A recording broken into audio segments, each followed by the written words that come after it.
पंडाल में बैठे पिता तुल्य बुजुर्ग एवं हमारी माताएं, क्या बेटी बाप के लिए कोई पाप है?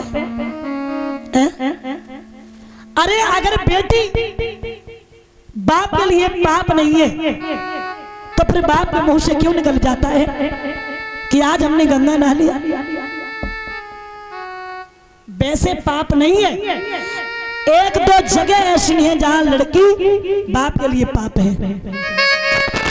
तुम्हारी लड़की स्कूल में पढ़ने के लिए गई और किसी लड़के ने छेड़ दी, यह लड़की पाप है। तुम्हारी लड़की किसी लड़के के चुंगल में फंस के घर को छोड़ के चली गई, यह बेटी पाप है, क्योंकि यह संसार है।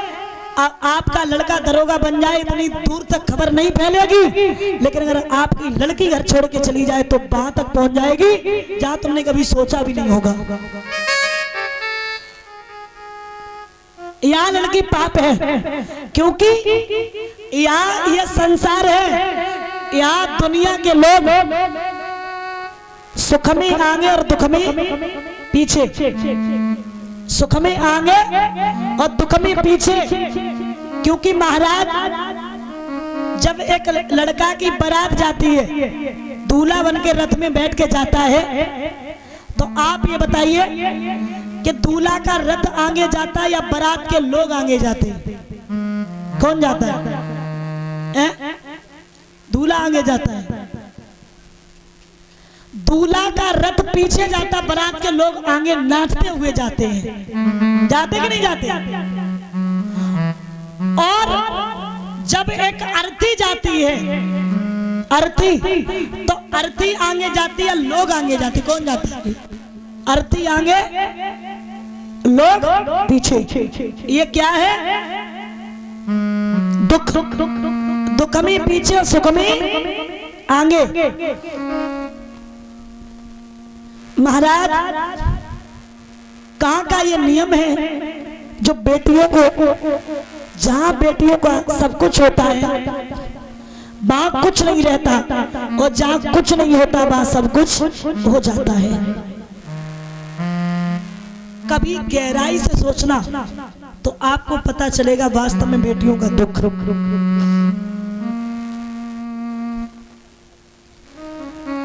वास्तव में पता चल जाएगा कि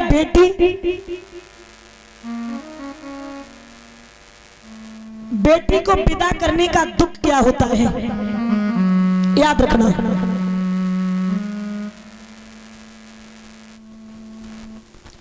मेरे प्यारे श्रोता बंधु, बेटी को विदा किया जाता है अपने लोगों को छोड़ करके दूसरे लोगों में निभाना मुश्किल पड़ जाता है,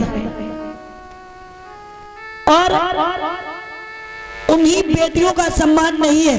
देखिए, मैं कहती हूं जो घर में आपके लिए बेटा नहीं कर पाएंगे वो बेटियां करके दिखा रही हैं। बेटी किससे कम है? किसी से कम है नहीं है कम। मैं कहती हूं आज लड़के नहीं करके दिखा रहे, वो बेटियां करके दिखा रही हैं। लड़का घर में पैदा हो जाए तो बड़ी खुशियां, अब बेटी पैदा हो जाए तो बड़ा दुख। और बाहर जमाना, खैर ठीक है, जमाने के हिसाब से बच्चे दो ही अच्छे लगते हैं, बच्चे दो ही अच्छे लगते हैं, लेकिन अगर पहली बार लड़का पैदा हो गया तो दूसरा बच्चे ही नहीं औरतें करती, नहीं बस एक ही ठीक है, एक ही ठीक है, लड़का ही बढ़िया हो, पहली बार ही लड़का ही पैदा हो जाए।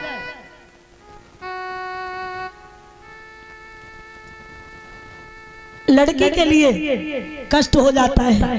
आज बेटियां गर्भ में मारी जा रही है, बेटियां आज गर्भ में मारी जा रही है, लेकिन मैं कहती हूं कि वो अपने कैमरे से जिंदगी के सीन लेता है, वो अपने कैमरे से जिंदगी के सीन लेता है, वो अपने चाहने वालों के दुखड़े बीन लेता है। ए माताएं, कभी धोखे से बिटिया गर्भ में तुम मार मत देना, कभी धोखे से बिटिया गर्भ में तुम मार मत देना, वो बिटिया मारने वालों से बेटा छीन लेता है।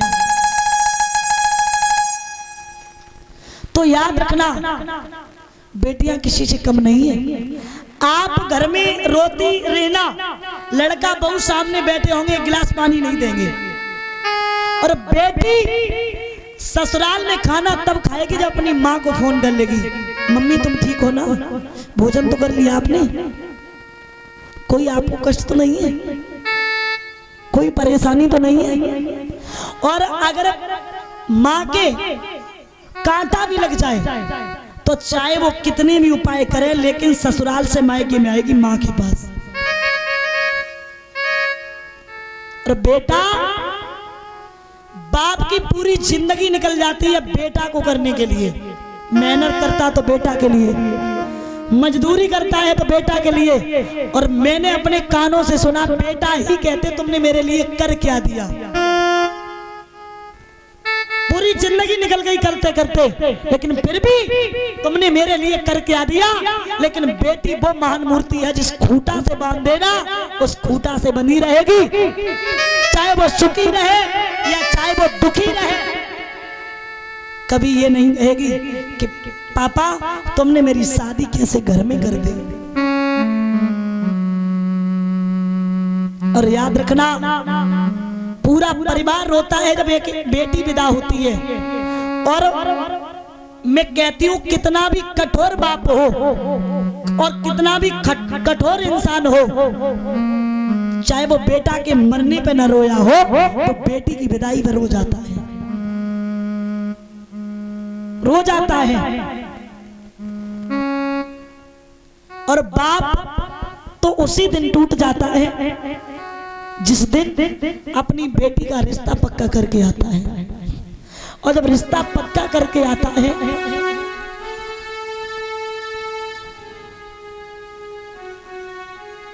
तो बाप कहता है बिटिया एक गिलास पानी लेके आओ।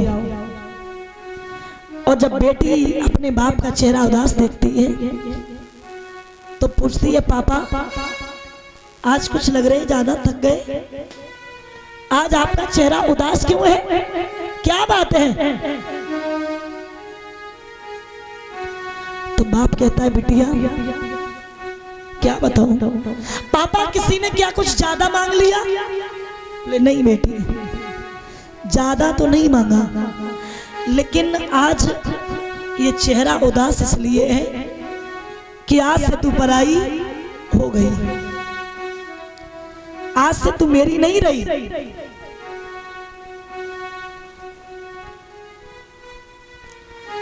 और उसी समय वो बिटिया कोने में जाकर के रोती है,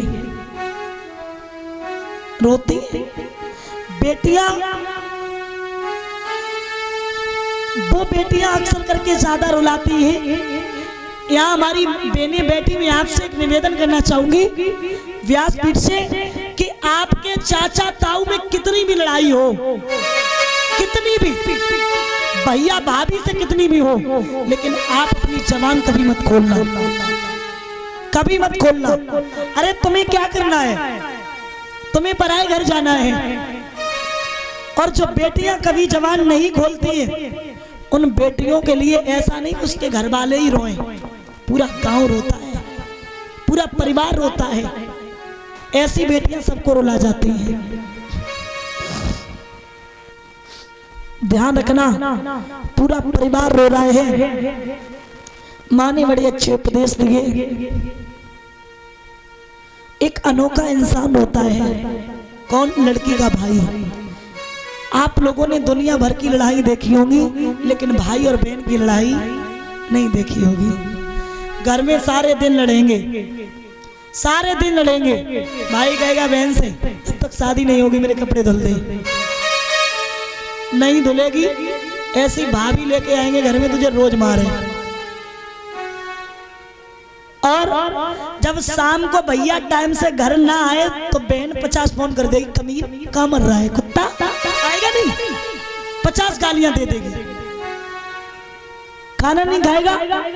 और जब वो आएगा तो गाली सुन के वो भी चाचा दे देगा और खाना साथ ही खाएगा। वो इंसान रोता है, तब लोग पूछते हैं कि भैया तेरी तो रोज लड़ाई होती थी, तू क्यों रो रहा है। तो वो कहता है भैया अगर रोते थे तो यही हंसाती थी, कपड़े गंदे हो जाते तो यही धुलती थी, और खाते नहीं थे कुछ तो यही खिलाती थी। शाम को लेट आते थे तो मम्मी को ख्याल रहता था, लेकिन इससे सबसे ज्यादा रहता था। 50 फोन कर देती थी, 50 गालियां दे देती थी, लेकिन आज के बाद ना कोई खिलाने वाला है और ना कोई मनाने वाला है।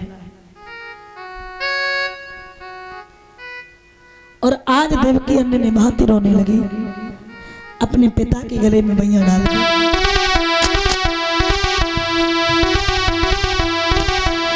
पिताजी मेरी जन्म नगरिया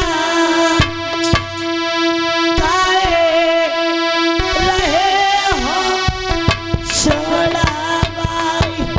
पिताजी मेरी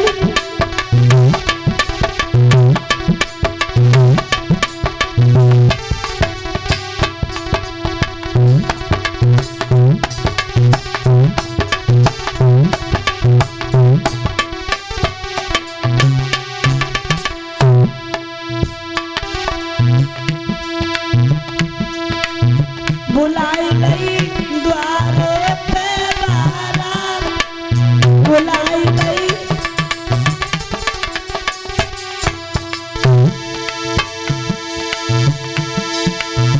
अरे लगाई दियो नंगल बुलंदा काहे रहे हो छोड़ा।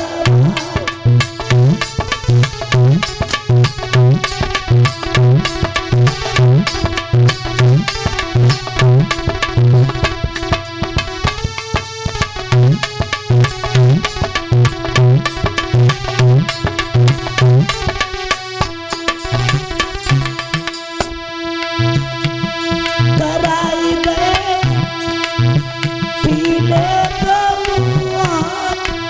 कराई गए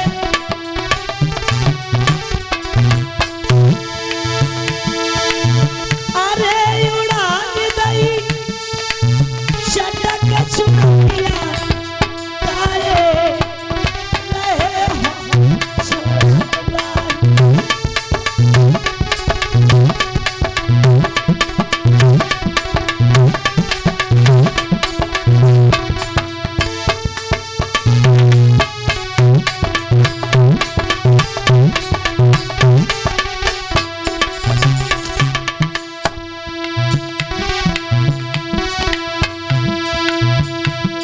छूट गई जन्म नगरिया, छूट गई जन्म नगरिया, बबुला कर गए पीले हाथ। छूट गई जन्म नगरिया,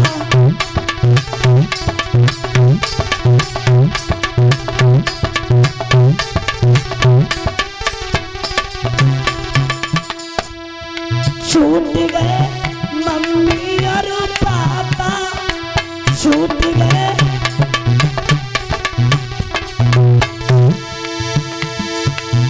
अरे छूट गए लाल घरे, बबुला कर गए पीले हाथ। छूट गए लाल घरे,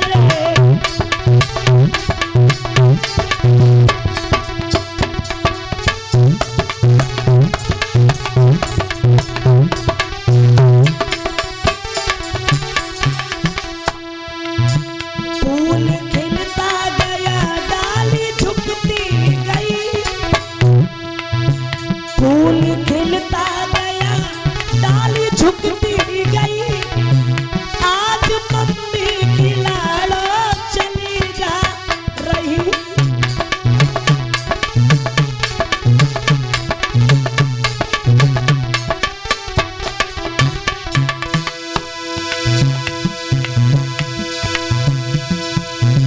मम्मी रोती खड़ी पापा समझा रहे।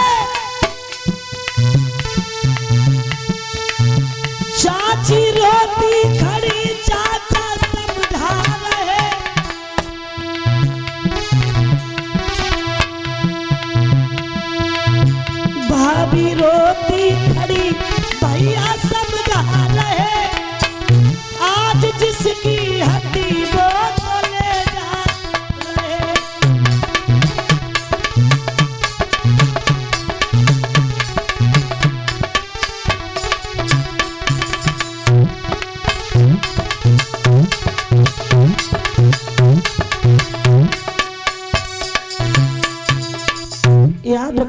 ने निभाते विदा किया है। और आज आंखों से आंसू डाल के विदा किया, पूरा परिवार रो रहा है। समझाया माँ ने, बेटी जाना तो पड़ेगा ही, ये जगह है, ये संसार है, ये संसार का नियम है, वो तो अपनाना पड़ेगा। यहाँ देवकी जब पैदल पैदल जाने लगी है, भोजराज कंस ने जवाब दिया, बहन ऐसा करो मेरे रथ में बैठ जाओ। तो रथ में देवकी जा रही, पीछे को एक रसाला है और ताके पीछे कंस राज वसुदेव के घर का साला है। आकाशवाणी होने लगी, देवता चिल्लाने लगे, एक कंस तू जिस बहन को हंसी खुशी से विदा कर रहा है, उसी बहन का 8वां बालक तेरा काल है, काल है, काल है। और उसी समय आज केसों को